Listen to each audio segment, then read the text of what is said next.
What's up, guys? It's One Mega Man Fan here, coming at you live. We are going to have some Charity Gaming League tonight. Should be very exciting. I am waiting on the teams here, and as soon as I get in contact with both of them, we will figure out who is the home team and that determines who has first map pick or first pick, and then we'll go from there. So yeah, we're just working that out right now with the teams, and as soon as I have that info, okay. Yeah, sorry guys, I'm talking to multiple people at once, so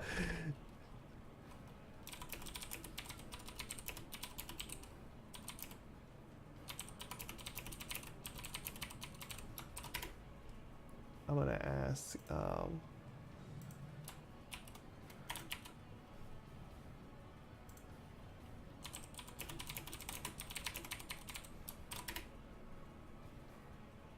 yeah, we're digging, guys. We're digging. I do apologize. It doesn't. So the rules for Charity Gaming League specifically state that the team, I believe, with the most wins or the least amount of wins is the home team. So I have to count for each team, I think, who has won what. Okay, so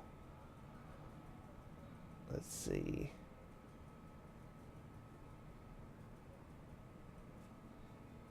I don't have either one of them had a win yet. No, Four Horsemen won one.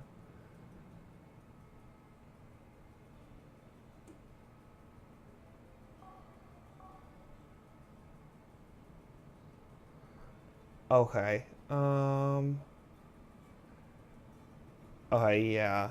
I think it's who has the most wins.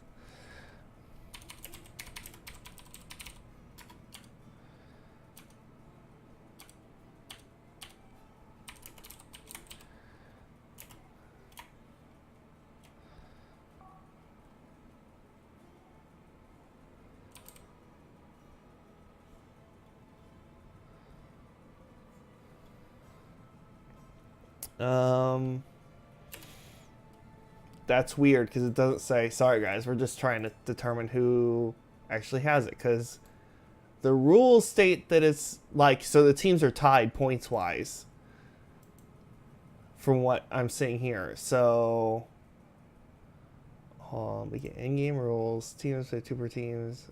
Losses. Lobby setup. Currently standings. The team matchup has the least amount of wins. Okay. It's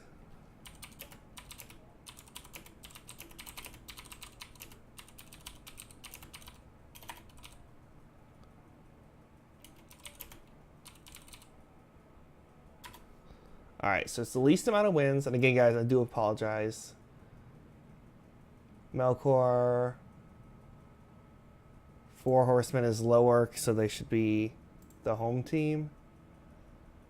Yeah, I think that's correct. I'm just trying to verify real quick here with a quick look.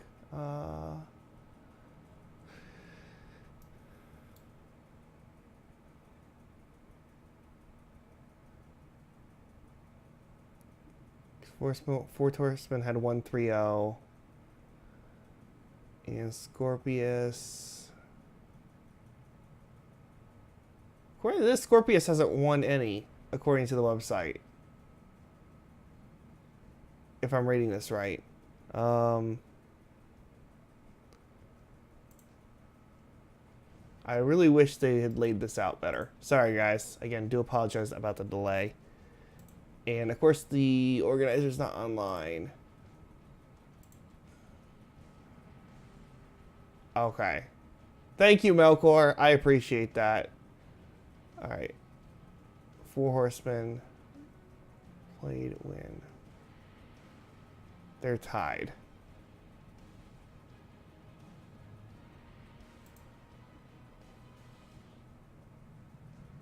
Okay. Alright, okay. Okay, here's what we're going to do. Since Four Horsemen is lower, we're going to let them be home team for one because it doesn't state.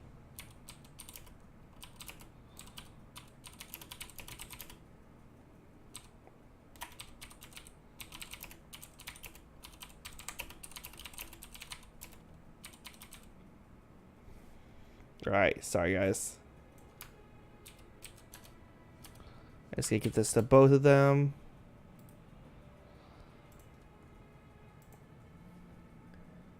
And then I gotta figure out who is on 4 Horsemen because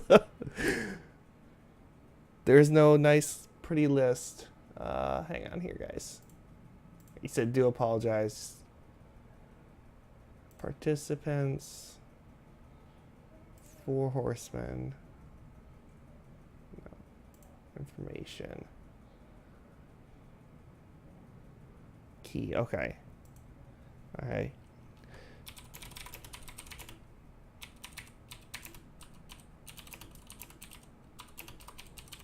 Alright, so we're going to figure out who wants first, if they want first pick or map pick for the 4 Horsemen, and then we will jump in to this game, guys.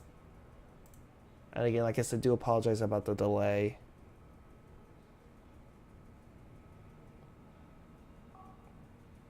Okay. Well, map. Battlefield of Eternity. Okay. Battlefield of Eternity is going to be our map.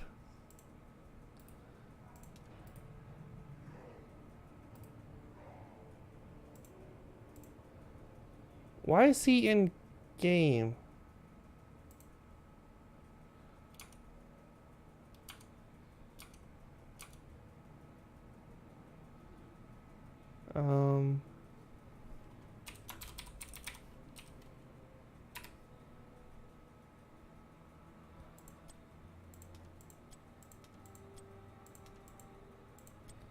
Alright guys, I'm a little confused. Bear with me.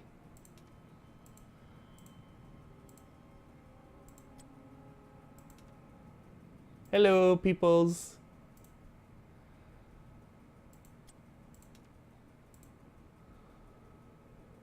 Okay. Alright, we're getting the teams in here. That's good, guys. That's good. We're getting people loaded in. That's a good start here. I will take it. Alright, and I need to have...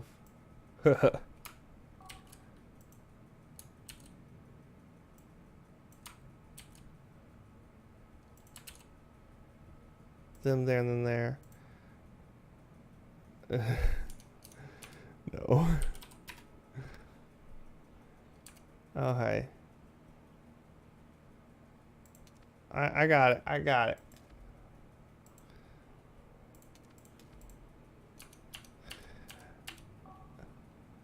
Okay.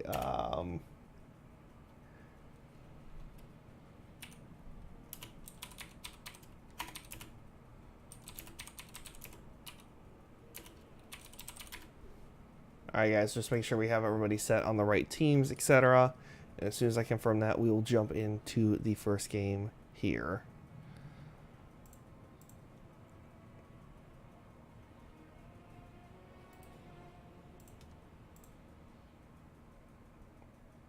Alright.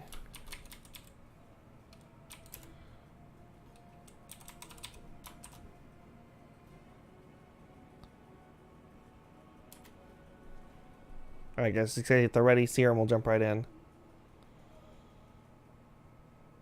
To game number 1 of 3. This is a 3-game series.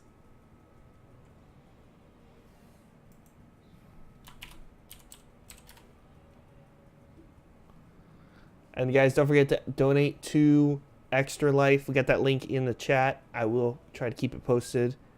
Exclamation CGL, Charity Gaming League. We'll get you that link.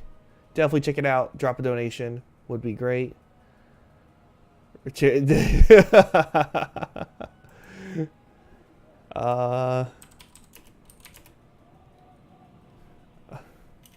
Alright, guys. We're good here. Here we go. With game number 1.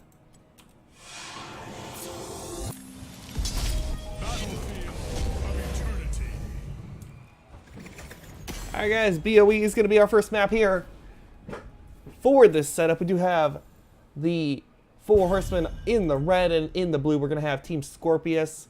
Team Skorpious is going to have first pick, first ban, as the 4 Horsemen did have map pick here. being Battlefield Eternity, we should see the more popular picks. You're going to see the Greymane most likely here. Artanis has been coming around in popularity. Who else has been hot right now? We sometimes see Lee Ming. She's a little old school.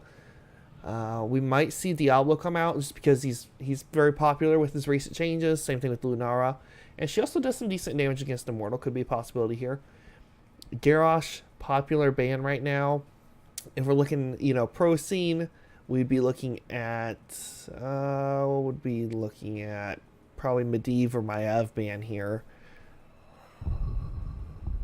I don't think we'll probably end up with one of those. Possibly the Maiev, but I don't think we'll see any Medivh. We're going to get the Lunara ban actually out of the side of Skorpious. They do not want to deal with Bambi there and her poison. They don't want to take her, and they don't want to deal with it. So get her out of the way.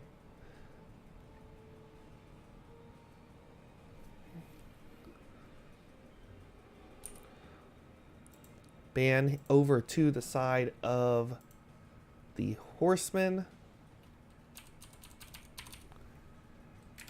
Sorry guys, get too many things going on at once. Let's see what they're going to take here for the ban. They're eating into this time pool. I'm kind of surprised. They're going to go ahead and ban out the Hanzo. It seems like an odd choice to me.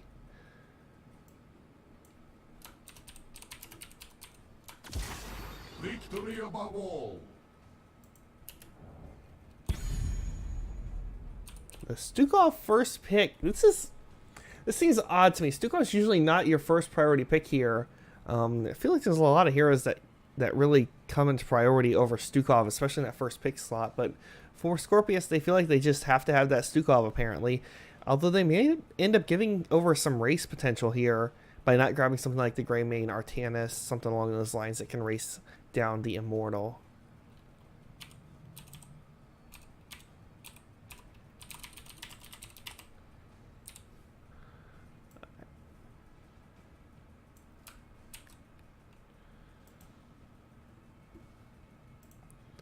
We're just waiting here on the first two picks for the side of the Horsemen. Not sure what I want to see out of them. I'd love to see some race, honestly. And if they grab a support, that would be good. They're going to grab the Garrosh and the Malfurion. So not prioritizing any kind of race again. But we do have at least the Garrosh here, which is going to be a solid tank for them. Kind of hold that front line. Now we have the 2-3 pick here for the side of Skorpious. I feel like they should take their tank and then some sort of race or double race or something along those lines. If they're not too concerned about who their tank is. Because this is definitely a map where I feel like you need to have some, what's the word I'm looking for? So you need some race, but that's like the important thing here. If you can't win the objective, then you're going to end up with issues. They're going to grab the Zul'jin here as the first pick for the team. We'll see if they decide taking this third slot here. I hear the call. We're on BOE, right, guys? This says BOE up top, right? That says BOE right above me. We got a Nazebo. Kind of an odd choice here. It's very difficult for Nazebo to get stacked on a 2-lane map, especially one as big as this. Not that he's a bad hero, it's just very hard for him to get stacked, so those late game team fights are definitely going to be a little more difficult because he won't get that advantage from his level 20 talent. Yes, a very odd draft so far out of the side of Skorpious. The draft order here, or at least priority in draft, seems a little odd to me. They may know something I don't know about the Horsemen. But, maybe they're just trying to throw the Horsemen off. Go with a more unethical, or what was the word I'm looking for? Abnormal. Looking for an abnormal draft. Try to throw them off their game or something. Running down the entire ban timer here. What's going to get banned out for the Horsemen? They do not want to see Johanna against them. I think that's a good choice. Johanna kind of just sits there all day. Definitely able to defend, very well. Zone for her team. So getting rid of Johanna is a solid choice.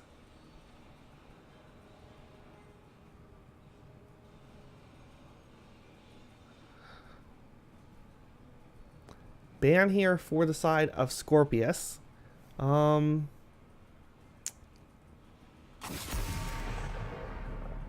They're going to ban the Vala, which is kind of old school race.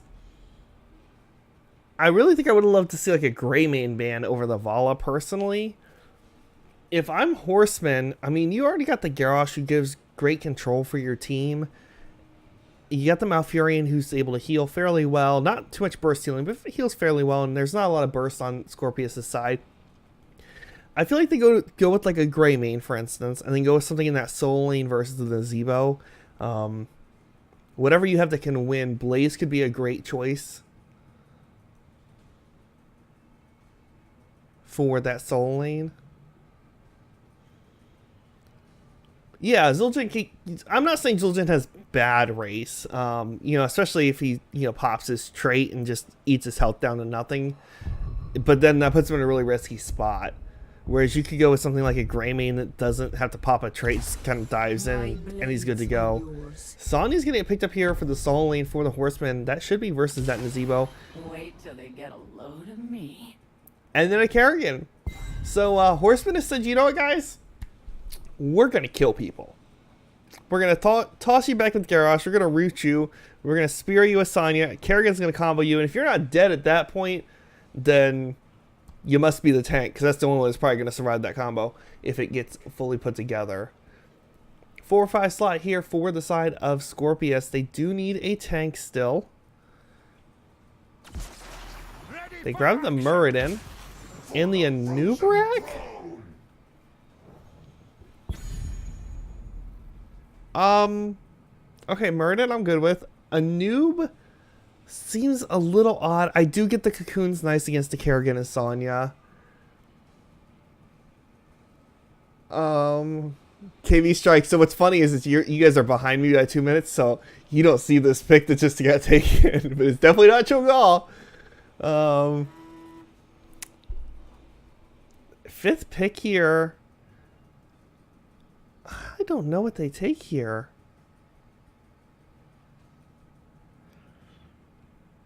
Range DPS of some sort, honestly. That's what I'd be looking at. You just grab some range DPS. Maybe something like Li Ming could work well. Kael'thas with all that front line.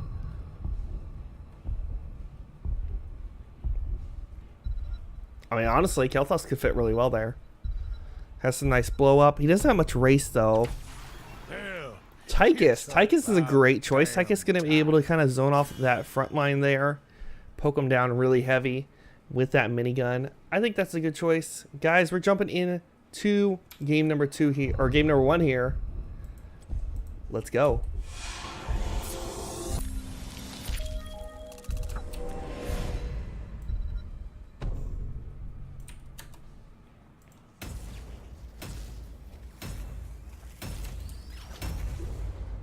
What's up, guys? That preview is definitely not long enough.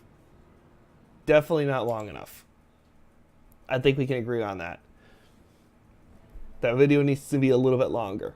It's just not enough transition time. But, you know, we'll take it. We'll take it as is. And remember, guys, this is a Charity Gaming League, so they are playing and asking you guys to support charity. Exclamation CGL in the chat will bring up that charity link. Definitely pop over to the Extra Life page. Drop a couple donations. The teams are really, I agree, Strike. The teams are both really missing the race component here. Sonya's okay. Tychus is okay. Zul'jin's okay. Nazebo actually gets a little value, but not the best value. But Nazebo can hold it down. So yeah, I'd say it's kind of odd neither team went for a race. Guys, we're going to jump into game number 1 here between Team Skorpious and the Horsemen. On the right, in the red, we do have the 4 Horsemen. And on the left, in the blue, we're going to have Team Skorpious.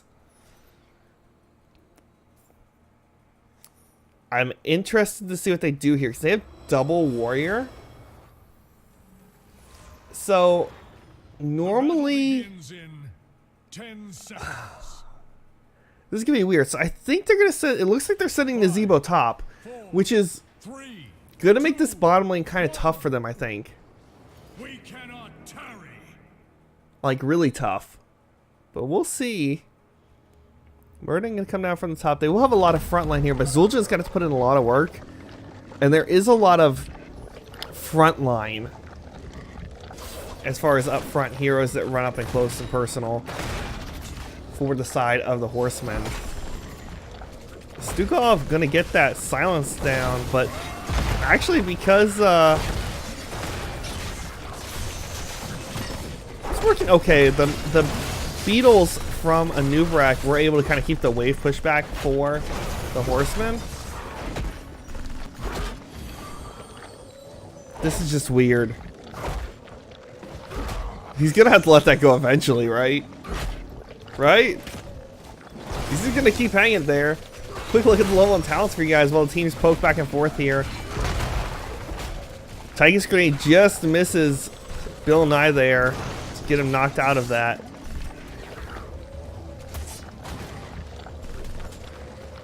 But honestly, all the side of Horsemen has to do is just back up a little bit, let the minions walk up, and then kill them as soon as they're out of that.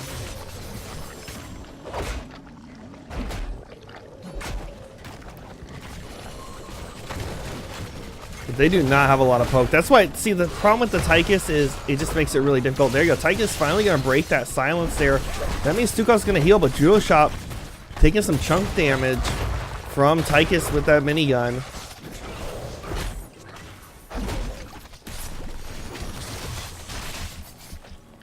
Murden going to come down for the flank. Does get the stun off on the Malfurion. There's another root there by Bill Nye. And this is interesting. That's what I'm gonna say. Because the problem is Horseman does not have enough range to kind of poke out Bill Nye. And because Tychus is more of a, honestly, he's more like a melee hero for the most part. It's tough for them to kind of get in there and get that damage onto the Stukov and the Zul'jin. They're gonna get the cancel there. You see Tychus rotating up top. Sonya was able to grab the camp. Tychus is going to come up and soak this while Sonya goes and grabs the Shaman camp for the side of the Horsemen. This should be timed out fairly well. Should get some nice pressure on the map. Force here for both teams.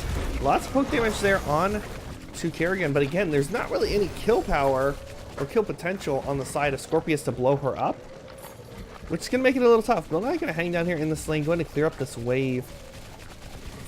Try to give them a little extra XP.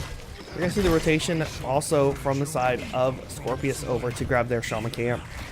Going to be a little mistimed. Kerrigan heading in. Murden going to try to zone. Kerrigan takes a stun from the Immortal. Tychus now rotating in.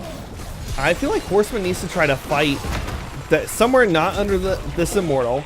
Because if they can get a couple picks here, they definitely can win this race. Zul'jin is up top working on the Immortal now, and Nazeebo has rotated up as well. Zul'jin did pop his trait, so he's dropping health fairly quickly, but going to go ahead and be able to just get the faster auto attack. Bill Nye taking a lot of damage here. They're chasing down. They get the kill on the Stukov. That is going to be first blood over to the full Horsemen here. Unfortunately, they're not very concerned with the race, and because of that, the first half of the Immortal phase is going to go over to Skorpious. Zul'jin going to go up top just to finish cleaning up that Shaman camp. Shaman camp still pushing in the bottom for Skorpious. Tychus going to work on the enemy Immortal while the 4-man zones here. I think this is a great plan from them. Tychus has great burn on the Immortal. And honestly, there's not a lot of poke from the side of the Horsemen. Silence going to cut off. Oh, Garrosh. Garrosh, no! Garrosh falls. Sonya tried to spin the win. Unfortunately, Mouth not able to keep up Garrosh there. That will be a kill over to the side of Skorpious. And they will finish burning this down. And Tychus, while he was able to get some of the shielding down, was not able to get low enough to get the win there. Victory through righteousness.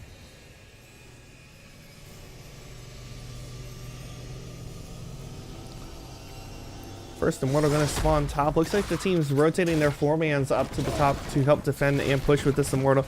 And again, there's a lack of long-range damage from the side of the Horsemen. It's going to make this very difficult to defend, especially while it's in ranged mode. Toss over the wall on the Nubrak. Root is not going to be there in time to catch him. We'll get the bro charge out. And this is going to be like it's like I said, a difficult defense. 7 now picked up from the side of the Skorpious here. That slight talent tier advantage may be enough to get this fort down. Go in on the Kerrigan and Malfurion. Stun from Nubrak is going to connect with the 2. Toss in on the Stukov. Bill Nye is going to fall there, but their fort will fall. So a Stukov for a fort, I think that's a good trade, especially on the very first Immortal. Usually you don't get much value off of the early Immortals. However, due to the fact that there is very little range damage, I mean, look how close Tychus has to stand just to do any damage to the Immortal. It's going to make it extremely difficult for them to defend these. At least with Zul'jin and the Zebo, they have some range to their damage that they can kind of poke onto that Immortal. Talent so far, of kind of an odd build from the Zebo come out here. Looks like a hybrid build. You want the spiders at 1, and then the zombie wall talent at 7. Usually the more popular build right now is to go over with that Toad build. Stukov did rotate down, and I think they've seen that there is only 3 up here, so they know that they can kind of poke in a little bit harder. They're going for pick here. Garrosh pops unstoppable, toss back onto Zul'jin. Can they get the pick though? They do get the kill on the Zul'jin. Now working on Judo Chop here. Tychus going to town with that minigun, trying to get the burn down onto the tanks. The question is, can they get the kill? Judo Chop trying to get away. Down to under 100 HP. Bill Nye able to get the heal in there, and Kerrigan will fall to the minions. Stukov was able to make that rotation just in time to get the heals off and keep a Nubrak alive. Dive in now on Tychus. He's going to be able to back out there. Malfruit going to zone a little bit on that. 10 is almost here for the side of Skorpious.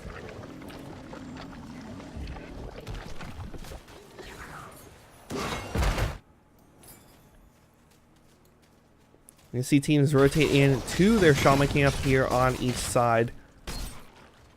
Obviously, Sonya able to handle this just fine and dandy by herself. Meanwhile, top lane is finally going to get cleaned up by the Horsemen. The problem is they still don't have their 10s, and with 10 being locked in for Skorpious, the Horsemen are going to have a tough time even trying to defend this. And guys, we have a Haymaker game. There is a Haymaker and a Ravenous Spirit, so we're not going to have the Gargantuan, which is the typically more popular pick, I find. Interesting to see what'll happen. 10's now locked in for the side of the Horsemen. We're going to have the axe, actually, from Zul'jin. Is that the axe? We're going to double check here. Guillotine, yeah, he's going to go with the guillotine. Sonya goes in with the leap. Tychus has the Odin. And Zul'jin's literally just doing his thing in the back line. The tanks are zoning here. Kerrigan was able to stop Stukov's silence. But again, Zul'jin's just sitting back in the back and just poking down. There goes the Odin. Popped really early. I kind of wish they would save it because they are not going to win this Immortal. And Odin would give them some nice range damage. Kerrigan going to dive in with that ult. Silence going to come out, but that will not save a Nubrak here. Gonna have Zebo come in with the Ravenous Spirit, just try to poke down the Immortal here, and they should be able to finish this up no problem. Kerrigan go in on the back line, gonna catch a nice 4-man stun. No follow-up though. Kerrigan does not have the ult to get the healing, and she will fall. 1-for-1 trade. Zul'jin almost able to get the pick on the Garrosh. And this is not looking good for the Horsemen, guys, if I'm being honest. Not looking good at all. This is almost a fully shielded Immortal. They already popped Odin, so that's not going to be up to help defend from this. It's going to be a very tough defense. Again, same problem they had last time. They don't really have long-range poke to kind of deal damage to this Immortal. It's going to be very difficult for them to get anything done on it. Garrosh is going to have to zone as best as possible while Tychus just tries to poke it down.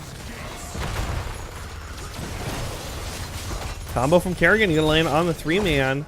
Not going to be any kind of kill potential, though, this early on. Cocoon going to come out.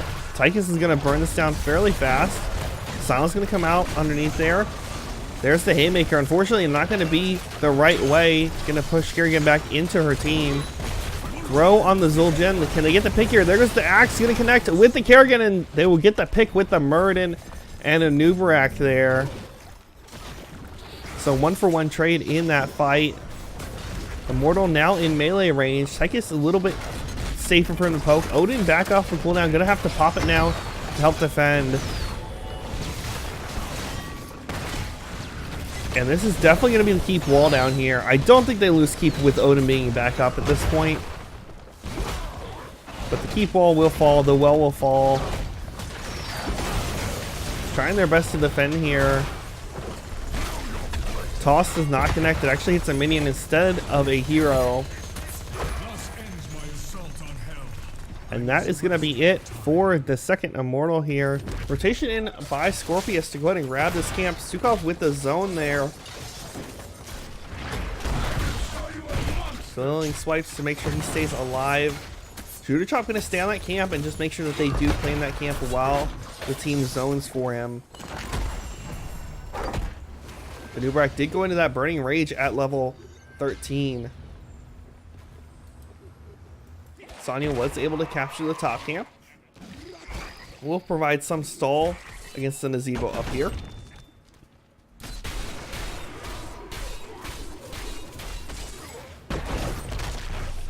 There's the engage onto Exorcist here. He is not going to make it out. That's going to be a pick onto Nazebo. Giving over some much needed XP to the side of the Horsemen. They're going to have their 13s now. Shaman Camp is pushing bottom. Kerrigan's going to then get the combo off onto 2 there. There's a taunt. Kerrigan going to pop the ult there. Devil, you know, going to dive in, but that's not going to be enough to save Zul'jin. He will fall. Haymaker going to come out. 3-man root from Malfurion is big here. They get another pick onto the Nubarak. Going for now for Stukov. They get a kill there as well. That's going to be a 4-for-0 trade overall off of that one pick, which is great for them. Tychus is going to go ahead and Hearth back to defend from the Khazar camp. And I really would have loved to see them push in on this, but they're going to back off. I think they should have went for that 4 and tried to take it down. They're going to go for their Shaman camp here. They do need to make sure they are on this Immortal as soon as it pops. Like, they need to be on this right now, burning this down as fast as possible. They are making the rotation in. Unfortunately, Tychus is going to be more damage that they're missing on this. Murder going to get spotted out here. Murden looking for that Haymaker. Going to get the stun onto Malfurion. Iceblock going to come out. Root going to come down with silence. Malfurion not going to make it out of there. Garrosh falls as well. Sonya in a bad spot. Does have a leap available to try to get out. They get the kill on Kerrigan. That's going to be a 3-for-0 trade in favor of Skorpious. And now they're just going to walk over and they're going to burn down the Immortal. Like, yeah, guys, thanks. We're going to go ahead and take this Immortal now. Like I said, I really would have loved to have seen Horsemen push that fort top and try to get some more value there. Try to get some structure damage, some XP they needed to catch up and get ahead on the XP because they are not winning these team fights. They do well if they can get the pick and make it a 4v5, but isn't that always how it goes? If you get the 45, usually it's easier to win. They need to try to get an engagement before 16. Stun on the Kerrigan there. The tanks are doing work. Sonya can actually leap over. They get the kill on the Muradin, but the Immortal has burned down almost to nothing. The Immortal is actually going to get finished here. Can they get some kills though? Cocoon can come out on Tychus. That is going to be the best way to burn that down. They do get Tychus popped out of there. Zul'jin getting dived on by Kerrigan, but not able to get a pick. Sonya looks like she wants blood. And that was just a little too much. Sonya is going to fall here. 16 now over in the hands of Skorpious. We'll be there shortly for Horsemen. But, oh no, Kerrigan, I don't know if she makes it out of that. Root from my fingering is going to go ahead and help slow it down. Toss up from the Garrosh to get Kerrigan out of the damage zone. Immortal Shield is still up.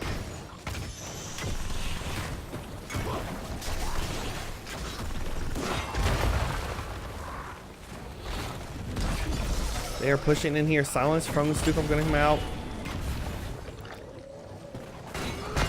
They really need to get that silence shut down. It's gonna zone very well. There goes the Odin from the Tychus. Gonna be popped here to try to help run this down. Shield is fallen, but the keep is taking damage. And this is not looking good for the side of Skorpious. Kerrigan gonna get haymakered into the back line and killed by Zul'jin. Cocoon does come out as well. Malfurion gonna get a beautiful Twilight Dream onto 2. Unfortunately, not gonna be enough to get a pick off of though. The Immortal pushing in here with this 5-man or 4-man. Nazebo's pushing bottom. Nazebo's just like, I'm gonna take a keep bottom during this. And yeah, dive in here from the Horsemen, but I don't think they're going to be able to make it out. The taunt does get the pick onto Nubrak, but Sonya falls as well. Core down to under 50%. There goes the kill on the Garrosh. Ravenous Spirit coming out onto the core. That's going to be GG. Game number 1 going over to Team Skorpious. Congratulations to them.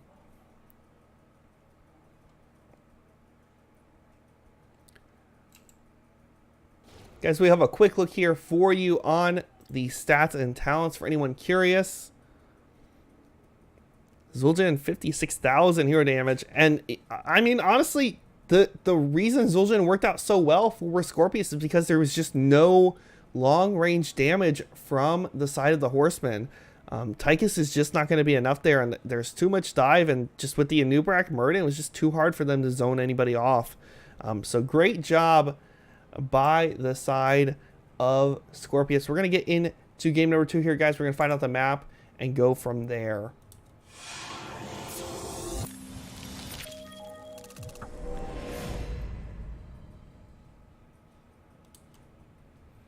Alright, guys. I'm going to reach out to the teams real quick here. Let's see. So, Horseman law. Oh, it's bugged out again. This is just a 1. Why is it bugging out on me?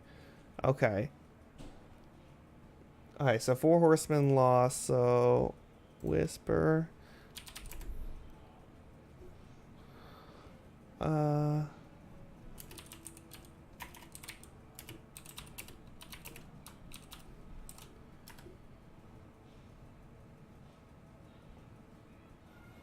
see what they decide to take here, if they want the first pick or the map. They did choose the map last time.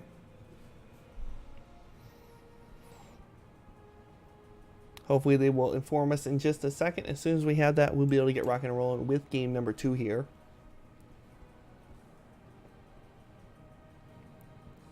Maybe.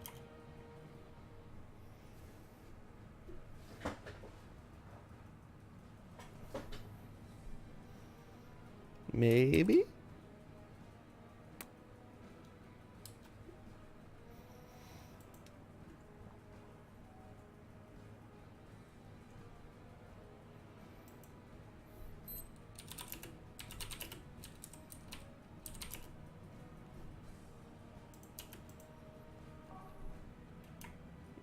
Okay, they're deciding right now. Like I said, guys, bear with us just a minute. They are just deciding what they want to do as far as if they want first pick, etc. That's an important thing to find out.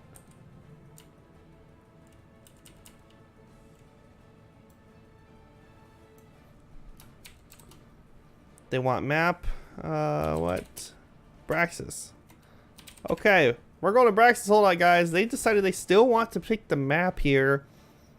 Did not want that first pick. Braxis, hold out.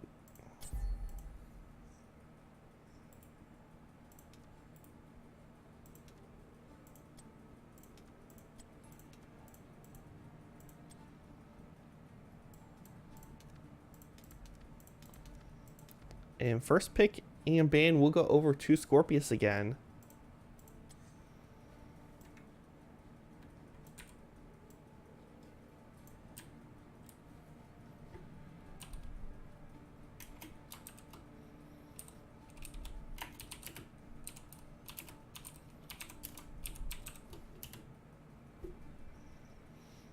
Team slowly filling in here.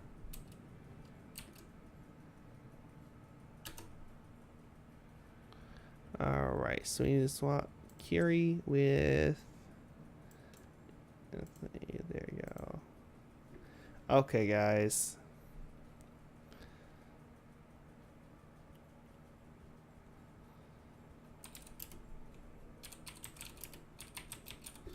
We'll see if we get the ready from them. As soon as we do, we'll jump in here to game number 2. And remember, guys, definitely check out the Extra Life page, !CGL, Charity Gaming League, and that will give you the link to the Extra Life page. Definitely jump over there, drop a donation or two.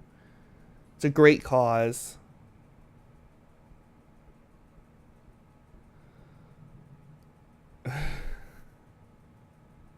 I have no idea what's going on in chat here, guys. I got one ready. I need the ready from the other team. Okay, we got the readies, guys. We're going in to game number 2 here. On Braxis Holdout.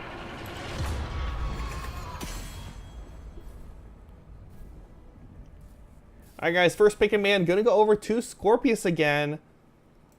Horsemen decided they wanted to choose the map again this time, so that means first pick, first ban. I'm going to go over to Skorpious. We'll see what they decide to do here. I mean, honestly, the only thing they seem to have any kind of issue with, was the Garrosh.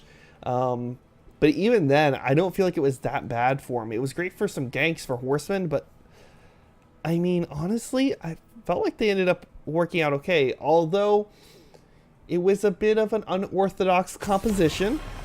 It did work out well. They're going to get rid of that Lunara. They do not want her at all on the map.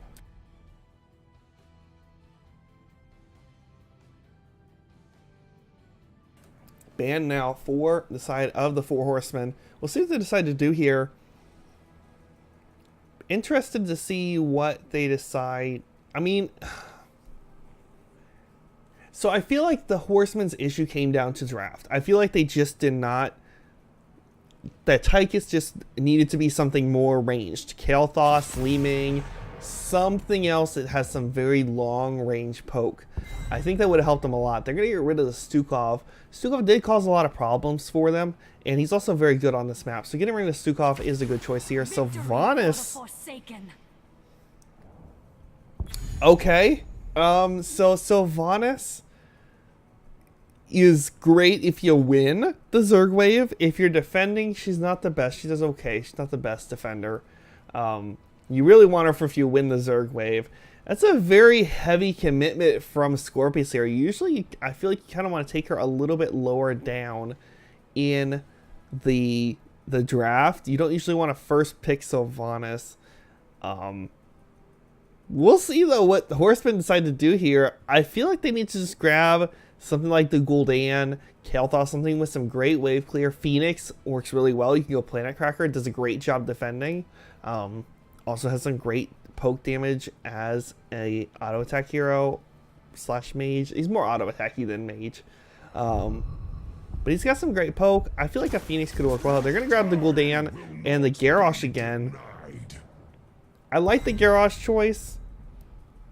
Now from the side of the Horsemen, I'd love to see them grab a support and then ban something out. Gul'dan does kind of have to have certain supports usually.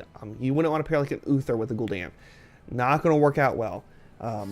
So if they could go with something like take the Malfurion, if they want that, or Lucio, and then ban the other one, that's going to limit the support options. There is always hope. Okay, we're going to see Medivh Ariel. This is what I'm going to say, guys. Being that there is no battery selected for Ariel yet, Sylvanas is not a good battery, neither is Medivh. I feel like this Horseman needs to just ban out Cho'Gall here. I feel like it would be unwise to not ban that. Some people would be like, oh, it's a waste of a ban, but it's a 2-lane map. Sylvanas does just fine in that solo lane usually. Medivh gonna have that shield for the Cho'Gall to protect him from burst damage. Ariel able to heal him up, gets lots of hope generated from him. I feel like that needs to be the ban. If that's not the ban here, that leaves a big gap for Skorpious to have some nice push and pressure on the map here. We will see what happens. What are they going to ban? They banned the Anub'arak. And that is extremely worrying to me. Because that's one of the bigger Cho'Gall counters. If I'm the Horseman right now, I'm just like, you know what? We'll ban something we don't want against us. That's kind of in that lane. It's like, get rid of like a Leo Orc, let's say. Get rid of Leo, because they can still grab Greymane if they want with Curse Bullet. Does a great job against Cho'Gall. Ban the Greymane, ban the Leo, ban something that does good against Cho'Gall, and grab Cho'Gall if they play it. I mean, honestly, there's no reason not to grab Cho'Gall on their side looking at this draft right now. I mean, they're going to get rid of Deckard. So they're not going to target a support ban. That would be more popular. I don't think Deckard pairs well with Gul'dan. Gul'dan burns through his HP pretty fast, and Deckard's not a... I don't know. Deckard just doesn't feel like he provides the right kind of support, in my opinion, for Gul'dan. You really want to pair Gul'dan more with like a Lucio, Malfurion, Stukov, Medic, something that can keep him up a lot. Honestly, I'd really love to see a Lucio out of the Horsemen here. He's able to keep the heals on Gul'dan consistently, which will be nice for them. Also going to give that speed boost to help the team get around. He has the boop for the knockback. I feel like this needs to be a Lucio and something for the soul lane. Maybe that Leoric if you want that in the soul lane. That Leo does okay in the soul lane against Sylve, I feel. I mean, Zagara would be really good. They're going to grab Rhaegar for the support. Going to give themselves a cleanse. And the Mayav. So they're going to hold their soul lane choice until the last pick, which I guess is nice because then you can kind of decide if this is a Cho'Gall or not to grab Leo or somebody else. So there's a little plus to that. If I'm Skorpious, I mean, I don't see why this is not just insta-lock Cho'Gall if they play it. They may not play it, but their draft screams Cho'Gall. Ariel, Cho'Gall. Medivh works well with Cho'Gall. Portal to get between lanes works really well. With the protection works great. Nubrek was already banned, and the other team doesn't have like anything to deal with a Cho'Gall. Conquer.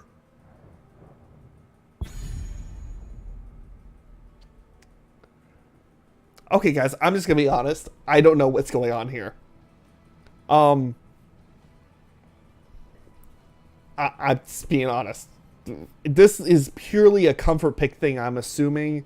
So Abathur hat build on a Valera is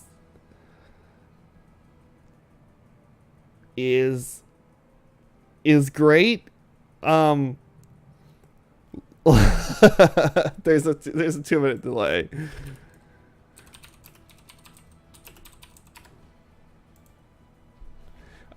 Yeah, so you can get a lot of work done with Abathur hat on Valera. You can get work done. The problem is now they're gonna have... Wait, they don't have a tank.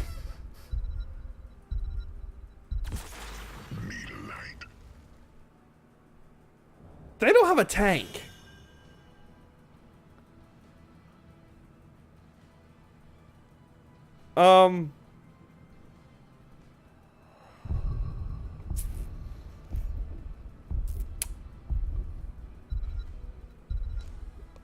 I don't know, guys. That's what I'm gonna say. I don't know what they're planning.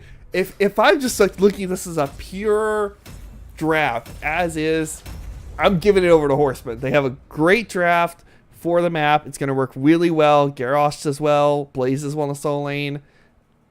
Gul'dan's gonna have that nice range poke that they were missing last time with great wave clear. Mayav gonna help give them some engages, pull somebody in for Garrosh to throw. I think this is a great draft from the Horsemen. I would maybe switch Rhaegar for Lucio, but that would be it. I mean, that would be the only change I would think about making right now. On the side of Skorpious, I don't know what is going on. Gonna be honest, don't know what's going on. They have no battery for the Ariel. I mean, unless like Bill Nye is a god Medivh player, that's possible, I guess. But they really don't have a battery for that Ariel, so she's not gonna get a lot of value. Sylvanas does okay in that solo lane, but they have no front line, so Garrosh is just gonna walk all over him with that Mayav. We'll see, guys. We'll see. We're going to jump into game number 2 here between Skorpious and the 4 Horsemen. On the right in the red is the 4 Horsemen, and on the left in the blue is going to be Team Skorpious. And this is what I'm going to say, guys. If 4 Horsemen plays this wrong, they will lose, but it's going to be very hard for them to play this wrong. 1. Gates open. Time for action. KV Strike, I don't know. I don't know how you knew that was... Well, maybe you're familiar with them. I'm not familiar with them. Like, right now, this just used to be a heavy push in here by this 4-man. What are they going to do? They have no tank. You have a Garrosh.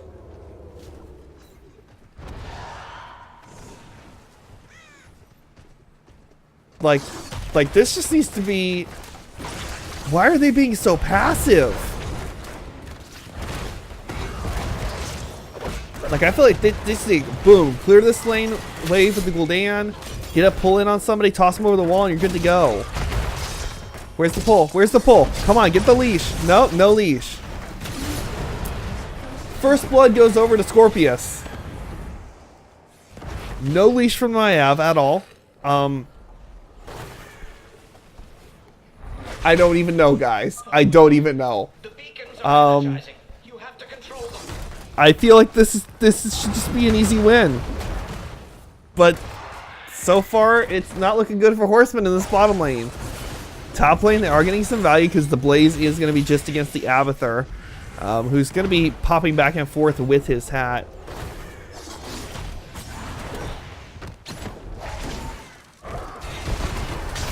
Protection from the Aria. There's the pull in. Going to be taking tower shots. That's going to be a kill in favor of the Horsemen. Like this beacon. This is their beacon. Nobody gets to take this beacon. Especially because they know that up top, there's a Valeera. Now, Blaze, he needs to make sure he's standing on his oil slick here. Otherwise, he can have a tough time.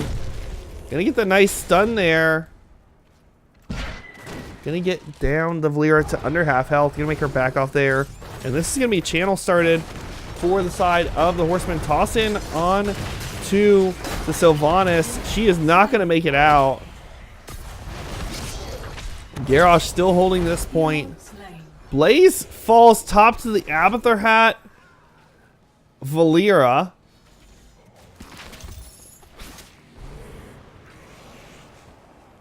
I mean, I still feel like this needs to be like, the Gul'dan needs to be like in the middle here, like right next to Garrosh, just blowing this wave away. Like, just clear it so fast. They're not even poking this wave down. They need to just clear this wave really fast. Let it push up against the wall. Like, keep them pressured and pushed back here. And they're just giving so much here. When they, I mean, honestly, they have the clear advantage here. They're going to go in on the Garrosh. And this is actually going to be channel going over to Skorpious here.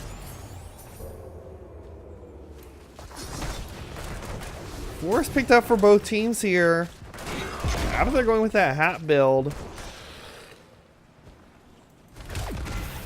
Blaze and Bill Nye going back and forth here.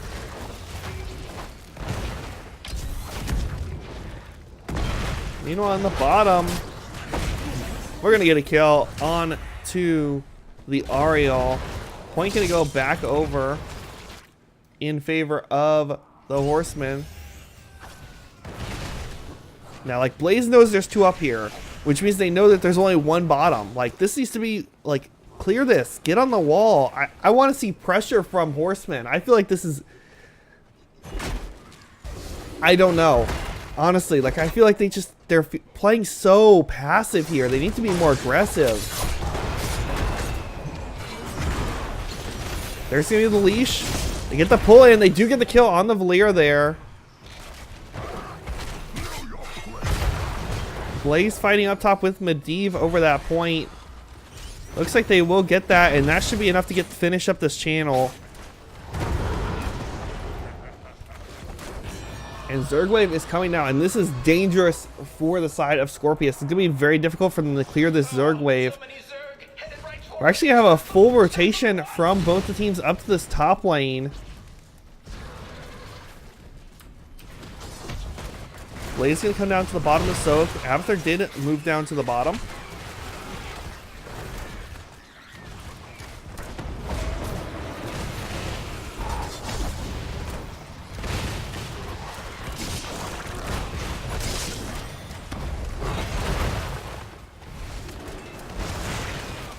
They know Valera's there. It's actually going to come down. Poison damage is going to come out. And Valera will survive. And they didn't get hardly anything off of that.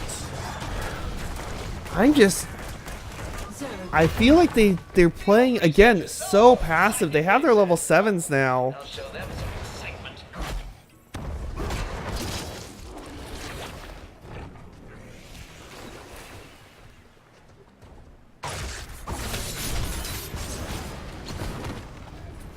Garrosh is going to make it out.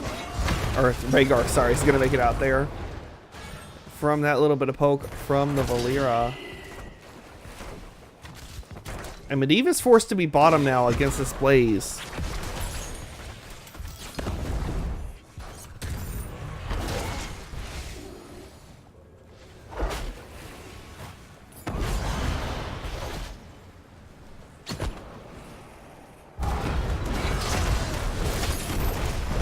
Really engage on the Valera. She does not get pulled in.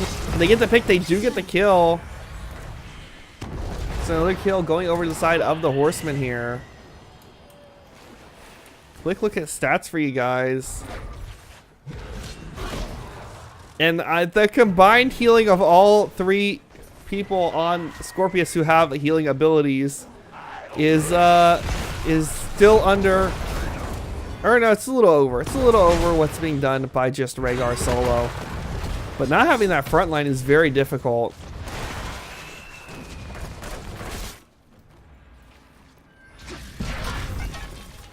Blaze still chilling out in this bottom lane. Valera did rotate down. Medivh is up there. They shouldn't have Valera's down there. She should be spotted out by Blaze at this point. And again, they're very passive play here. They're going to go in for the engage on Bill Nye, and he is going to fall. Medivh not making it out today.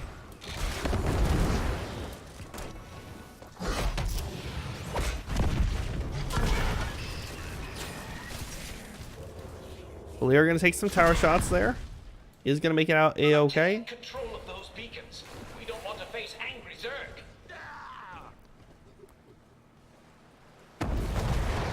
And here's what I'm going to say.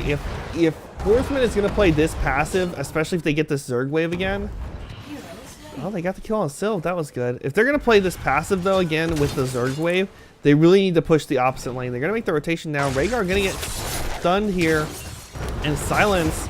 But Valera going to take a lot of poison damage. Going to get tossed back in.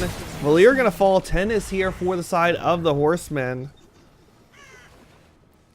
Nothing out of the ordinary for the teams. Bunker is going to be the choice for the Blaze. Devil, you know, fairly far out of position. Not going to have the taunt from the Blaze coming out here to get the lockdown, but they will get the channel started.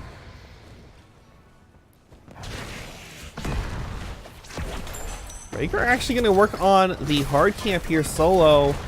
I don't know if I agree with this. I really feel like he needs to be there to heal up Gul'dan. Gul'dan depends on his health for mana. So having your Rhaegar do a camp, not the ideal situation, especially when you're trying to defend against this much damage. Blaze able to hold the point until it gets capped. Maiev is going to fall to the Valera up top, but I'd say that's a worthy trade. They were able to get the point. Blaze not able to get the stun.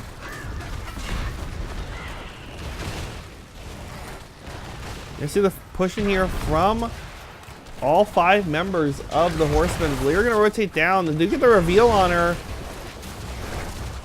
Rhaegar gets the bite. They're looking for the kill on the Valera. Can they get it though? The toss forward not going to be enough to reveal her, and now they're just chasing a little bit too far. The wall picked up in the bottom of this camp is going to help push with this Zerg wave. Bill Nye wants to kill the Gul'dan. Taunt not going to make it in time, and Blaze not going to be able to get the charge on there.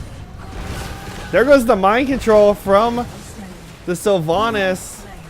Rhaegar falls, but Valera is killed, so a 1-for-2 trade in favor of Skorpious here.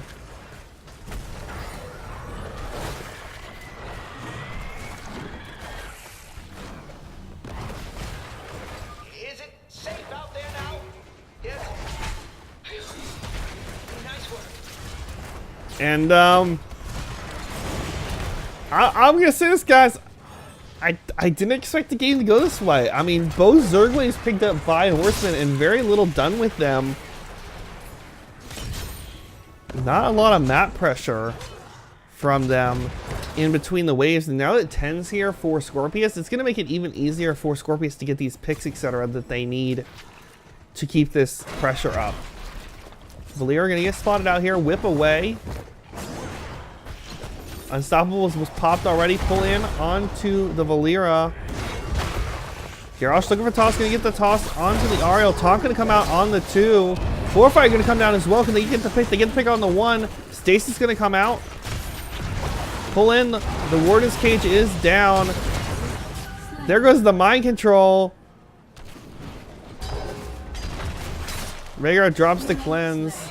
Medivh also falls to creep somewhere on the map. I'm assuming up in the top lane. Or was he working on minions? No. I think he fell to creep up top, possibly. He had to be working on the camp. But 13 is here for the side of the Horsemen. They're going to push in into this bottom lane. Going to go ahead and take down this fort, which will be a lot of help during this next phase where they try to get the beacons. They're actually not going to get the fort down, but they got the well. So having the well down is going to be a big help, just because they lose that support. We are looking for that kill. I'm going to pop the Unstoppable, just to make sure she does not get tossed.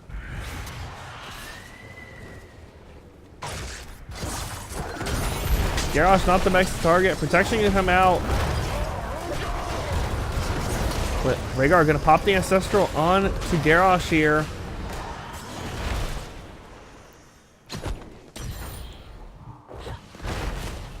And that's going to be it for that fight. Blaze went deep on to the Abathur, but Abba going to make it out in one piece. Hat onto the Valeera here. Blaze got a little bit of a tough time. Going to back out. Looks like maybe grab some mana. Did use that bunker. I don't mind we see the ley line come out here, but I don't know if that's going to be enough to save the Ariel. It is not. There's the mind control. But the toss from the Garrosh to make sure that it puts the Maiev further away. Great play here from Garrosh. It's actually going to come out. Poisoning. The pull does connect, but not going to be enough to trap him. Portal out will be there. Worst cage used. Blaze up in the top lane in this 1v1. Trying to keep himself healed up here.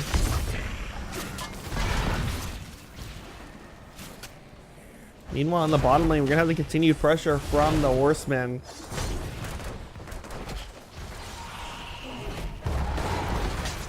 You can see the Horsemen go ahead and finally confirm this. Abathur clone is out on the Medivh. Taunt going to come out too. Horrify comes down as well. They do get the clone kill. Or no, they get the actual Medivh kill. Clone now falls. They have their 16s. Valeera now rotating down, looking for a pick. Gul'dan is fairly low. They should have the spot out here on her. They do know she's there. They get the reveal, but not going to be enough. Blaze going to go ahead and grab that top point.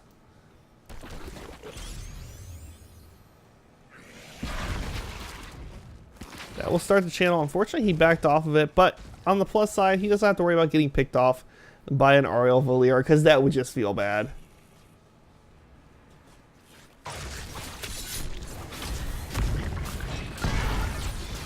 Rotation up now from the 4 Horsemen. Lots of poison damage coming out from Gul'dan on to the Valeera. Point going to get picked up here by the Horsemen. Mind Control going to be out on the Blaze. Cleanse comes out. And that's the problem with Mind Control, is it can be cleansed. Gul'dan getting a lot of value, taking a lot of damage though in the back line. Valeera on the chase is going to back off though. Blaze with the stun on one. Taunt going to come out. Ancestral comes out as well. Horfire going to come down onto Valeera. Can they get that pick though before she's able to get away? They are able to get the pick. Carry Chain going to stay up with that Gul'dan. Wave's going to be pushing the top lane in the favor. There goes the Aegis from the Ariel. Can they get another pick here is the question. Bunker going to come down the body block there. Leyline does connect with Gul'dan. That's going to be a 2-for-0 trade. Blaze just going to charge right on in, trying to get some more picks here. There's the pull on the 2. One of those being the clone. Clone is going to fall. They get the kill on Exorcist here. That's Sylvanas falling. And Medivh is just left to defend here. Going to have the protection. Going to get pulled back in. He is not going to make it either. That's going to be a full team wipe minus the Abathur. He's just a little hard to kill, though. This is a very healthy Zergwave pushing down the lane at 15 minutes. They know she is back there. They get the reveal onto her. Unstoppable going to be popped, so she will not get pulled in by that Maiev. But Keep is now down. Garrosh looking for the stun here. There's a taunt. Gonna miss the knock back up. Fan not able to connect. They are able to get Valeera out in one piece. Zergwave still just now getting finished, looks like. Zergwaves defeated. Resetting pins as per protocol. Looks like a little bit of a bush party here. Teams look to be posturing over the camp. Rhaegar is back up. Looks like they're going to go ahead and give that camp away. They do have their 16. Surprised they're not going to fight it there. They're going to go ahead and grab their camp instead. Team straight in the camp here. Obviously, Medivh will spot this out in bird form, but he is nice and safe.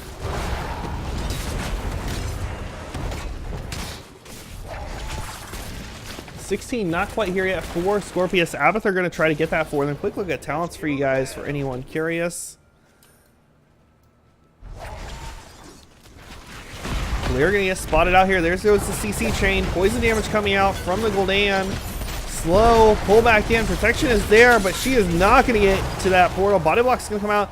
There goes the Crystal Aegis, and actually the portal is going to run out of time before she can make it. That's going to be 1 kill so far. Clone out on Medivh. Horrify going to come down just to make sure that Gul'dan stays alive. Stun in on to Medivh. He's going to fall here.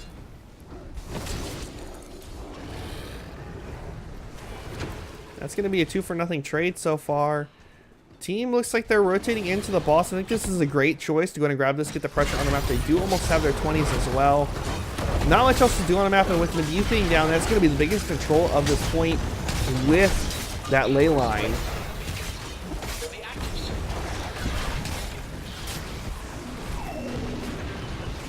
Boss should push down the bottom lane. Beacons will be activated shortly. This may be bad for Ariel if she gets spotted out here. They did spot her out. She doesn't get the whip on the Blaze, but Taunt can come out. That will be a dead Ariel. And this is not looking good for Skorpious here.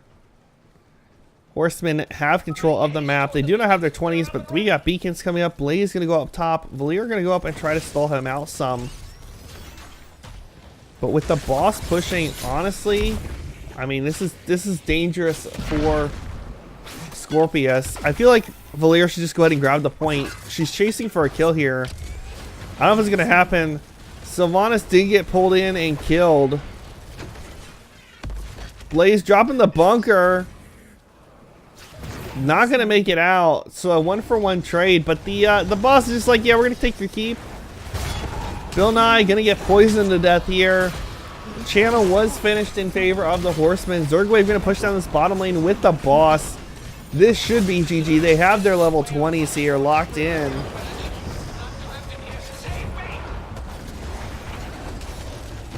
Boss now starting to do damage on the core. Valeera not going to make it out. Quick look at the level 20s for you guys. For anyone curious, though, it's not going to matter at this point. Garrosh gets the knockup. Horrify on the Abathur. He's feared. Not going to make it out. That will be a kill on the Slug. Crystal Aegis will be enough to actually get Ariel out of it, but the core is going to fall so fast it's not going to matter. Game is tied up now. 1-1 in this 3-game series. Congratulations to the 4 Horsemen for taking game number 2 here. Quick look at the stats for you guys and talents.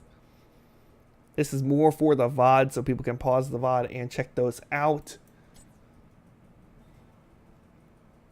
All right, guys, we're gonna get ready for the next match here.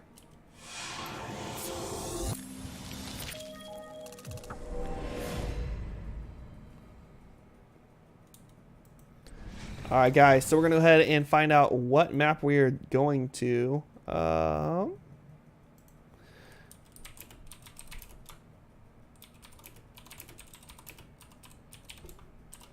Just gonna reach out to Skorpious, see what they want, whether they want the first pick or the map pick.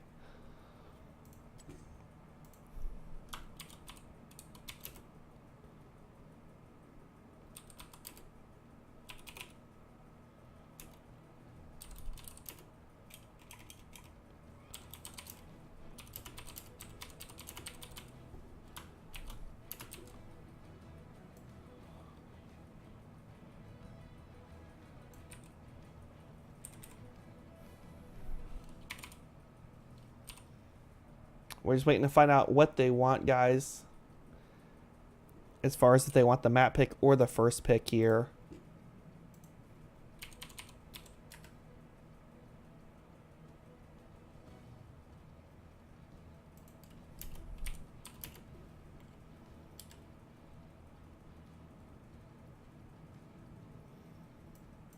Just waiting on a response.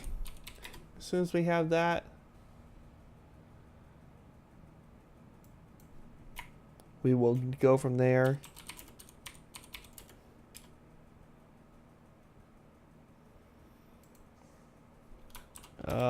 Just waiting on Skorpious to let me know what they want here.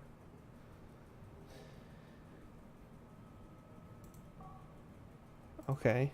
They want Infernal Shrines is going to be the map.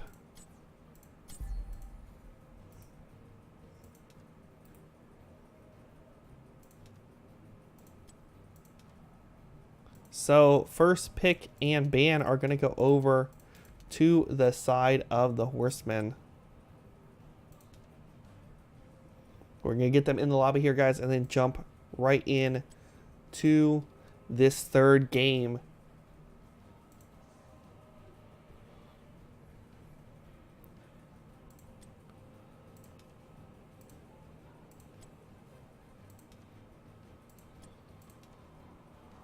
All right, guys. People are loaded in here. This is looking good so far.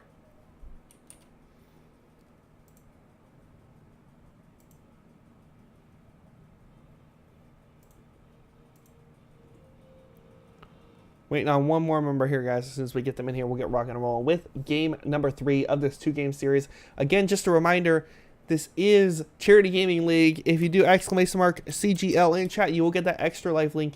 Make sure to pop over there and donate to Extra Life. It is a great cause. Definitely worth supporting. They do great stuff for kids. So help a kid out. Go ahead and donate to Extra Life. It's always a good thing to help people out. Waiting on the 5th member here for the side of Skorpious. All right, they are in. Let me get the ready from them. As soon as we got the ready, we'll get rocking and rolling with this game number 3. I'm used to just saying game number 2 because Nexus Gaming Series is only 2 games. Charity Gaming League is 3 games, which is nice. I like that 3rd game. I got one ready, guys. Just waiting on the ready from Skorpious here. As soon as we get the ready from them, we will get rocking and rolling.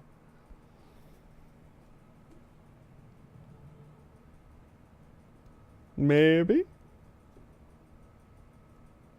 Maybe.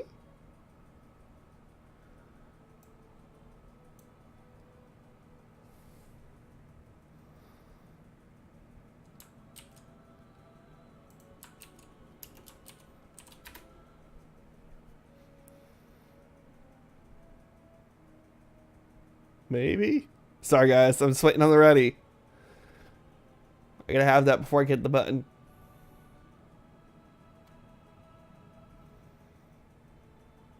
There's the ready. Here we go, guys. Game number 3 here. Infernal Shrines.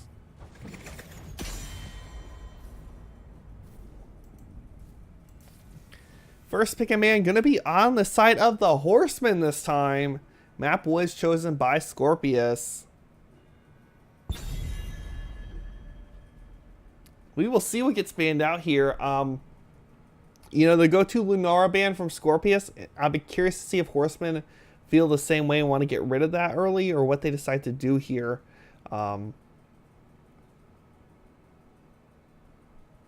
Yeah, I don't know what's going to happen. I'm going to be honest. After the last game's draft from Skorpious, I have no idea what may come out here. Horsemen, fairly conventional drafts, played fairly well, although I wish they had been a little more aggressive, especially in the early game, considering they had such a big advantage in the lanes. So, I don't know. I just feel like they had such an advantage they didn't use it early game. They still ended up getting the win, but why not push your advantage if you can? They're going to burn down this entire clock for the ban here. We will find out what they decide to ban. It is going to be the Diablo ban. Diablo is a popular hero on this map. There's a weird thing on the top of my camera. Hold on. Let's see. Oh, I got it, guys. I got you. I got you. There you go. That's because my green screen's a pop-up. So it basically, it's just a pop-up. You guys can't see it, but it's just a piece of green cloth on some PVC frame. It's very, very fancy. Alright, Garrosh's gonna get banned out. Turn up your speed. Garrosh banned out from the side of Skorpious. Looks like a possible sound issue here from one of the teams. I don't know what team that player is on off the top of my head, but you will find out as soon as we get into the game. There'll probably be a pause. Stukov, first pick from the Horsemen. I think, again, I don't feel like Stukov is like the first pick priority here on this map. I feel like you want to go more shrine control. But they're going to go with the Stukov in that first pick slot.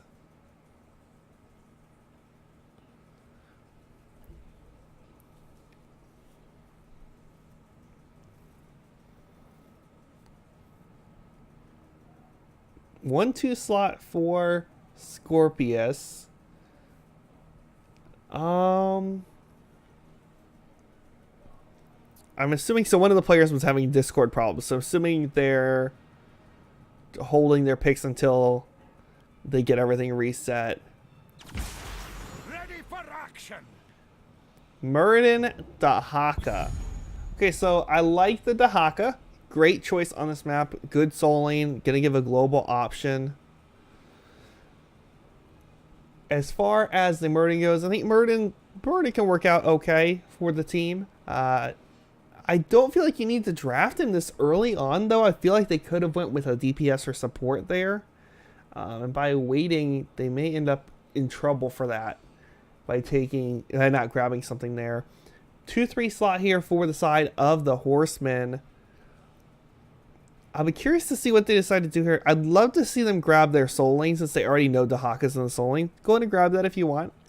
And then grab some ranged DPS, or if you really have a tank, you have your heart set on, grab that. There is kind of a tank support choke, or tank choke going on right now. Diablo and Garrosh both bans. Muradin picked up, Dahaka picked up. It's going to limit the tank pool some. They're going to grab that ETC and the Tychus.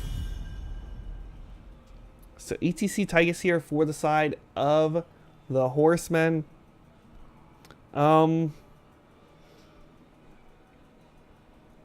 I'm not sure. Okay, they took in Tychus. They have got to get some more ranged damage or shrine control. Kael'thas, Gul'dan, Jaina, some sort of mage or something that can help them with that shrine control and poke people from a distance. Tychus is just not going to cut it for them. He has to stand up way too close. And again, you're going to end up with not the same issue you had on Battlefield of Eternity, but I would say a similar issue. Obviously, you can bait the Punisher over the wall, make it a little safer for Tychus to poke him down once you do that, because the enemy team has to go through that wall. So there is that advantage for Tychus on this map over the last map. Phoenix banned out here from the side of Skorpious. Interesting ban. I mean, Phoenix, this will say Phoenix does do well on the shrines. I don't know if that's who you want to pair with your Tychus, though. Because if you pair Phoenix with the Tychus, you're just screaming, please take Lily. Honestly, because there's no support picked up for Skorpious. So you don't want to scream, please take Lily. Because if your team's screaming take Lily, that's a bad time. Second ban here for the Horsemen. I'd love to see them go with some sort of shrine control ban. Maybe a support ban would work as well, since there is no support for Skorpious yet. Malfurion could work really well. Pairs well with the Muradin and the Dahaka. Lucio could be a good choice as well. Lucio obviously can help that lane rotation.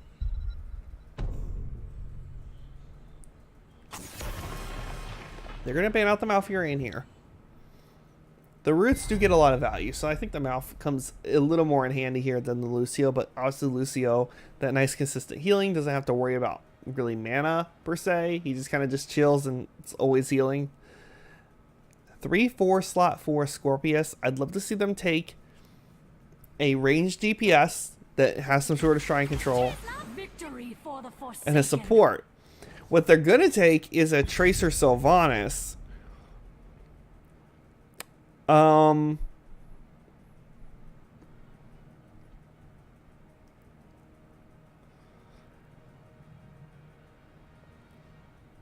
Okay, so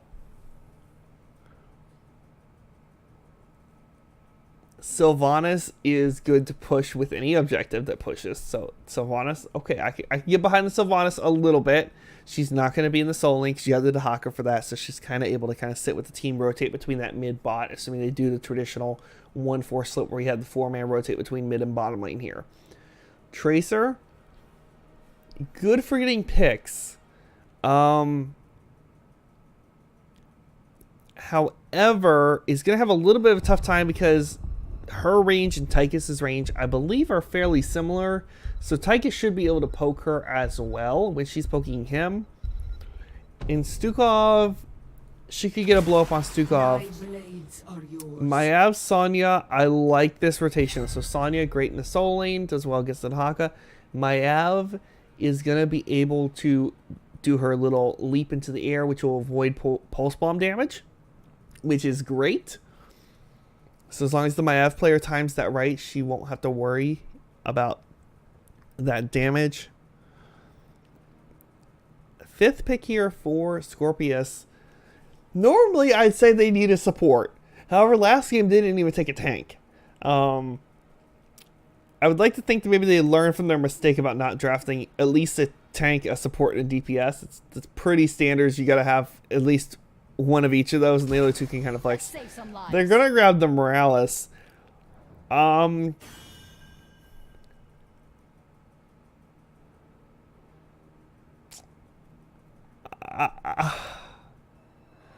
This has got to be comfort picks, guys. This is the only thing I say. Is this must be a comfort pick thing.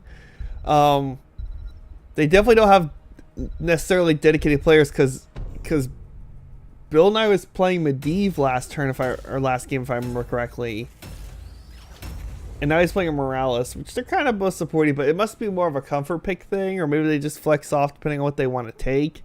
But yeah, I'm not entirely sure about the Morales, because usually Morales is a sit back kind of hero and heal. She does not do well going in with the team, and Tracer is very much a dive hero. And right now the only dive she's got to go with her is Muradin. But we'll see, guys. This is going to be game number 3. Teams are tied up 1-1. Team Skorpious on the left in the blue, and then the right on the red side is going to be the 4 Horsemen. We will see what happens here, because honestly, I don't know what's going to happen, if you want me to be completely honest. I have no idea. The battle begins in 10 seconds. The battle will start in 10 seconds. We'll find out what's going to go down. Talent's getting locked in here for level 1. If you guys want to take a quick peek here at the bottom of the screen. 2, 1. Let the battle begin. Looks like teams both going for the traditional 5-man rotation into this lane.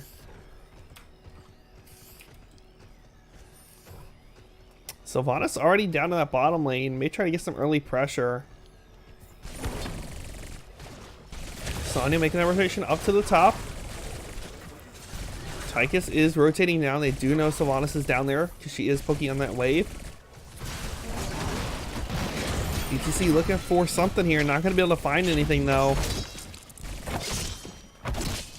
And Tracer already at 75% on that pulse bomb. There's a nice power slide. Can they get the knockback as well? No, they cannot.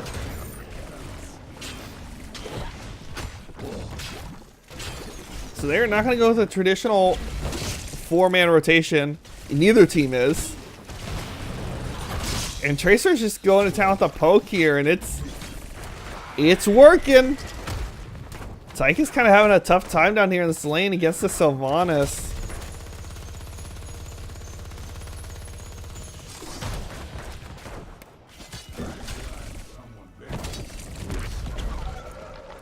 Morales did rotate up top to give some heals to that Dahaka.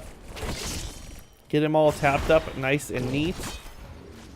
Tychus forced to tap already. This is not looking good for this lane. Tracer gonna make the rotation down. ETC will spot her out though.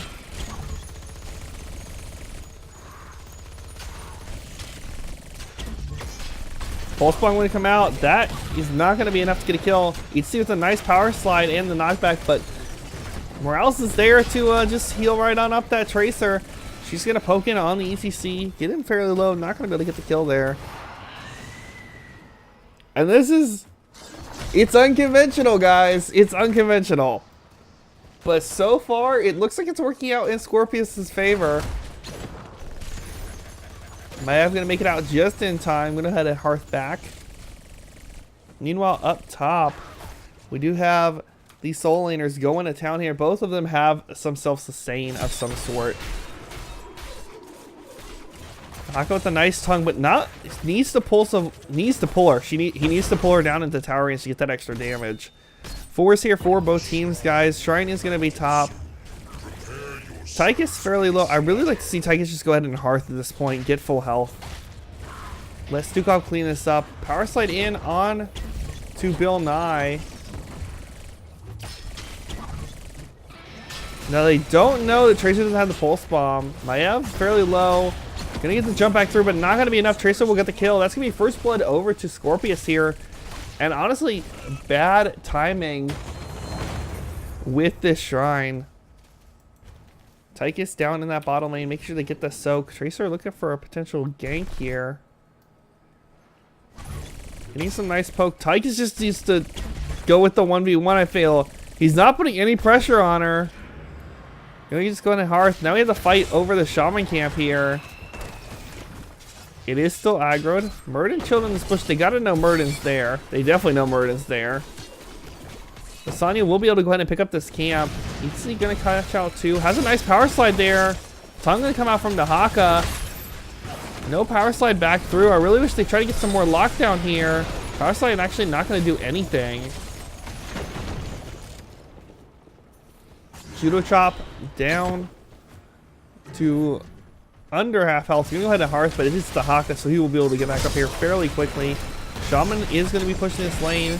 Pulse bomb onto the ETC, not going to be enough, though, to get the kill. He is low. Going to go ahead and tap, get some mana and health here. Sonny has started the shrine, already on with 7 monsters. ETC looking for something here. Full going to happen. Power slide on top of it, but not going to be a silencer or anything to follow up with that. Morden looking for that pick on Mayav. Sonya spinning the winning in the back line. They do get the kill onto the Haka here. Tracer fairly low. Morale's trying to keep her healed up here. Sonya doing her best just to stay alive. Gonna spin a win. Pulse bomb gonna come out. Not gonna be enough. About 100 HP or so left on that Sonya. Pulse bomb does not have that extra percentage on it from that level 10 potential. Stukov gonna get the team healed right back on up. I really wish there was a knockback power slide onto Tracer there. That could have been an easy kill. The Hawk gonna come into this bush. Tygus learning, just trading into that Tracer and having a great time. And first objective is gonna go over to the Horsemen.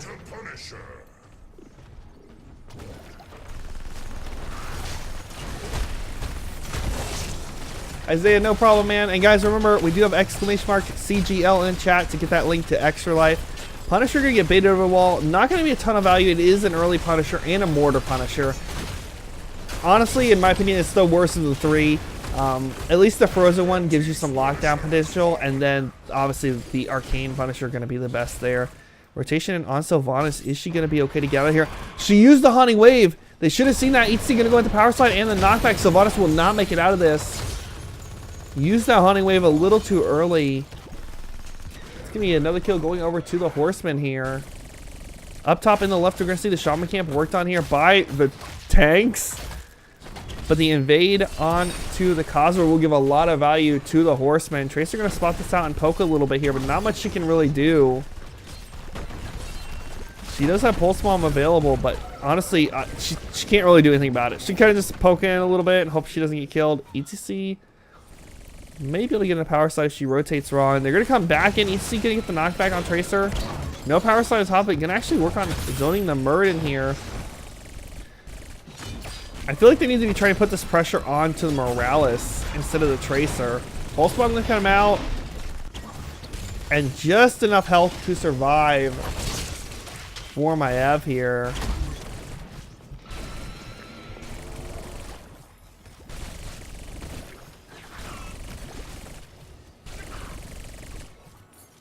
Shaman Camp up top did get the gate portion of the wall. ETC gonna rotate up to start working on clearing this out. Quick look at talents for you guys.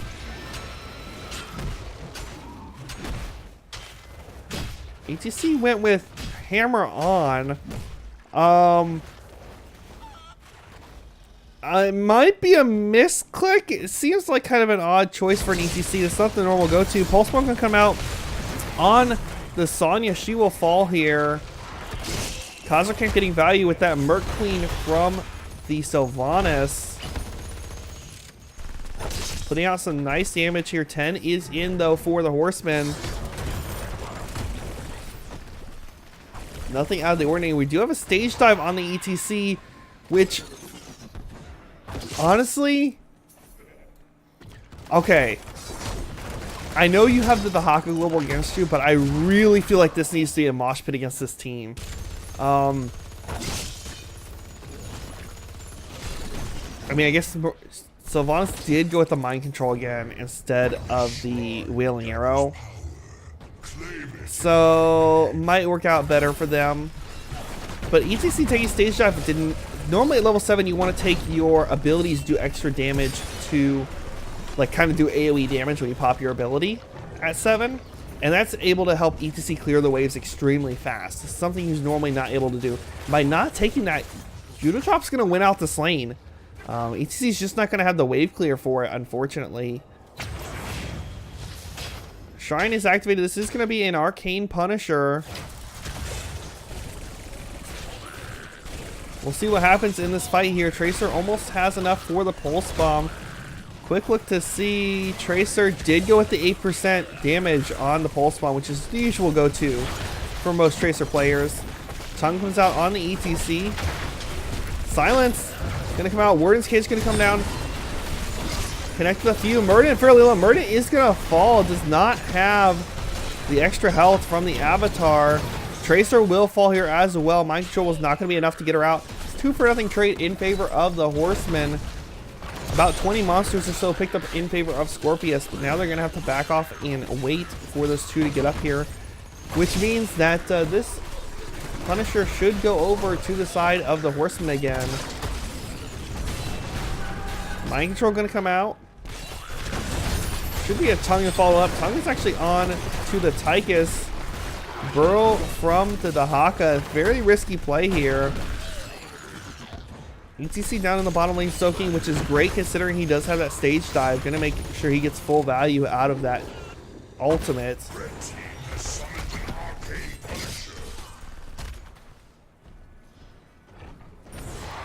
Tracer gonna go down onto the ETC here. Punisher baited over the wall. And Arcane just does so much damage to structures and heroes. That's why it's the best Punisher out of them all. Is he gonna come on and dive on in, get a nice power slide onto the Haka knockback as well? Can they get the kill? Judo Chop gonna get pulled in. That will be a kill. Haymaker gonna come out, but not gonna be enough. That's gonna be a fort going over to the side of the Horsemen. And they want this keep wall. I love this choice for them. There is going to be the mind control. There's no cleanse, but honestly, it doesn't really matter. Warden's Kid's going to come down. Not going to connect with that Tracer, though. She's going to get caught just on the edge there. So she will make it out okay. 13 is here for the side of the Horsemen.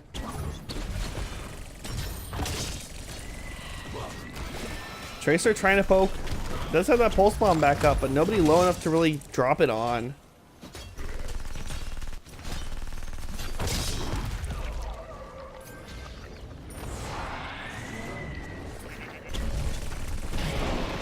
Power Slide not going to connect on Tracer, unfortunately. Gonna able to get out just in time. Khazar Camp will start rotating to that middle lane. The Haka is up in the top lane, soaking already.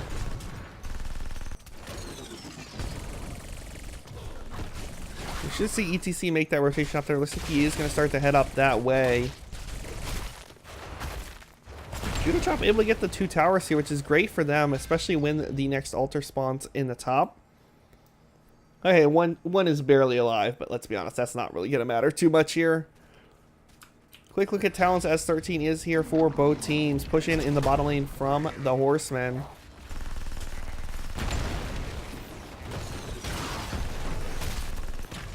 Interesting build choice by ETC here.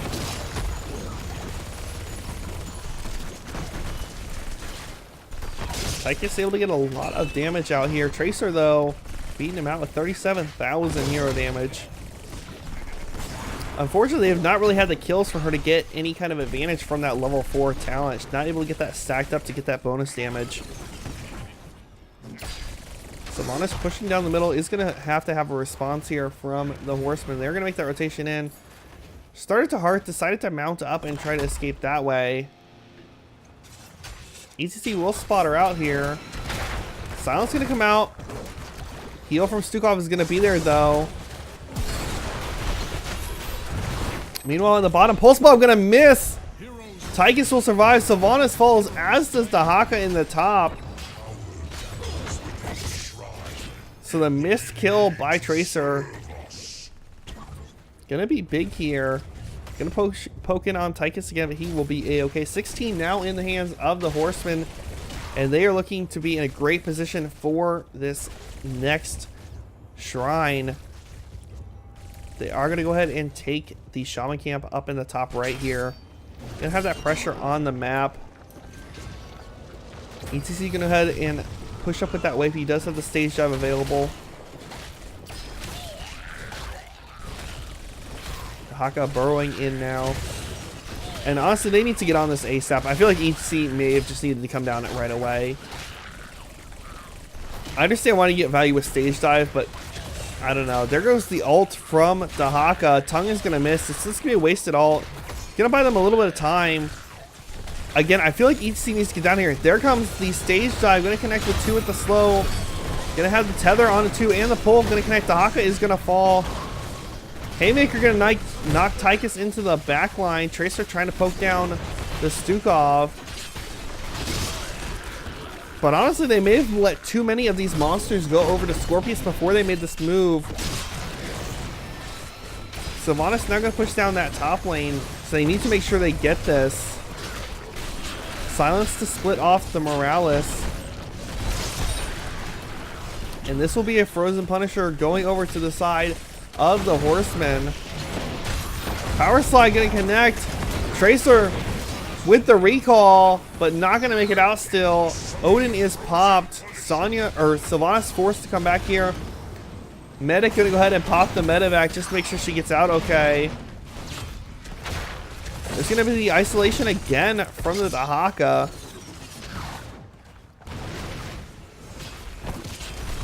Not really going to get a ton of value off of it. And this bottom lane is going to be pushed in here. 16 again is picked up already for the Horsemen. Skorpious not quite there yet.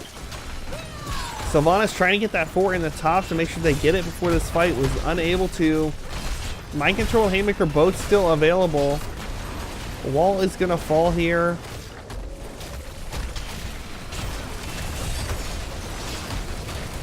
Stukov going to get that healing spreading around here. Tracer trying to do her best to poke down the Punisher. Punisher will fall, but so will the keep. Kill goes out onto the Muradin. And Silva's under pressure. Silva will fall as well too. That's going to be a 2-0 Tracer bar. Can they get a kill on Judo Chop here? If so, they may be able to end the game here. GG's already being called by the side of Skorpious. That's going to be another kill. It's just Tracer and Morales alive, and definitely we'll see this core fall between the Tychus and the Sonya here. This thing will fall very, very fast. And that's going to be game number 3 going over to the Horsemen, taking the series 2-1 here. Congratulations to them.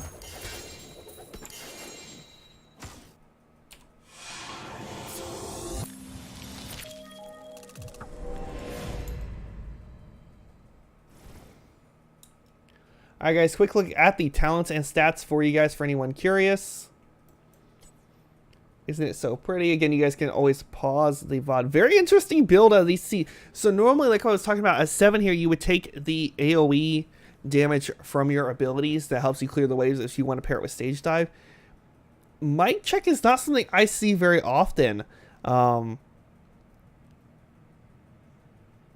it's just not something we see very often. And then Aggressive Shredding, I mean, if you're going to take the auto attack here, I guess that kind of pairs a little bit with this. But not really for the most part, if I'm honest. Just seems a little odd.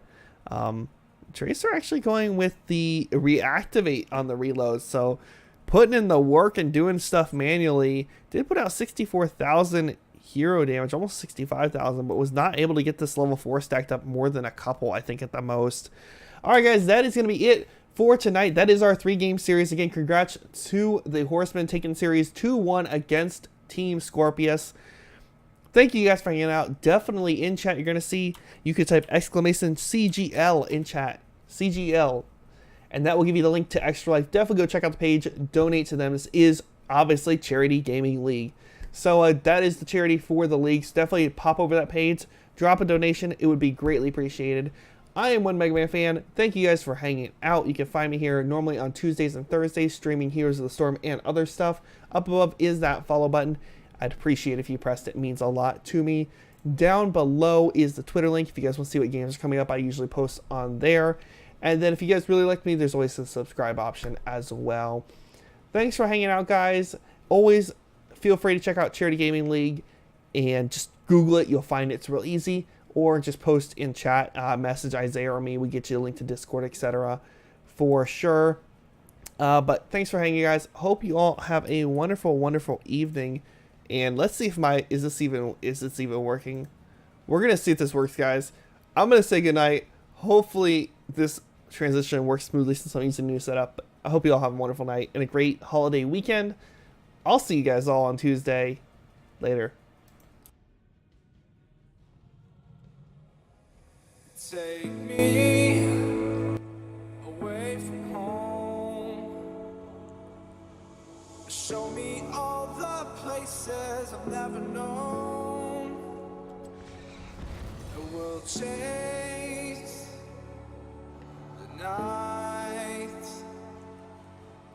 Erase all of these broken dreams and fly.